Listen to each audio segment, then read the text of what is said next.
আমরা গেছিলাম কোন্নগরে শকুন্তলার কালী মন্দিরে পুজো দিতে। তো আজকে ছিল মঙ্গলবার আর অমাবস্যাও ছিল।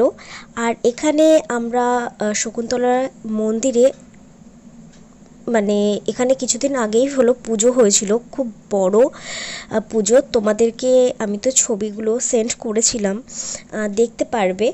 আর এখানে মায়ের কোনো মূর্তি নেই।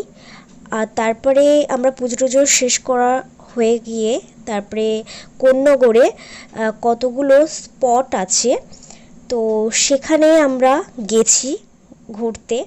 তো একটা স্পটে তো মানে গেটই বন্ধ করে দিয়েছিল, যে মন্দিরটাতে ঢোকার আগেই বন্ধ করে দিয়েছিল। তারপরে হলো বারোখানা শিব মন্দিরে এখানে গেছি। এখানটায় বেশিরভাগ অনেক সময় শুটিং ফুটিংও হয়, তোমরা দেখতে পারবে।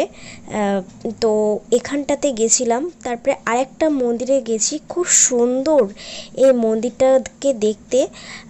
কিন্তু এর মানে কাজগুলো এখনও অবধি শেষ হয়নি। মন্দিরটাকে ঘুরলাম, দর্শন করলাম, গেছিলাম ভেতরটায়। এই যে দেখো দুর্গা মূর্তি ছিল। আর তারপরে ছিল একটা বাগান বাড়িতে গেছিলাম, অরবিন্দ না কি যেন, যাই হোক। তো সেই বাগান বাড়িতে গেছিলাম, তো বেশ ভালো লাগলো সেখানে গিয়েও। আর খুব এনজয় করেছি। আর আমার দিদির মেয়েটা তো খুব, ও পুরো এনজয় করেছে, যে তোমরা দেখতেই পারবে। আর এখানে একটা ঢুকতেই দেখি বাগান বাড়িতে একটা পালকি, ভালো লাগলো বেশ এই বাগান বাড়িটাতে।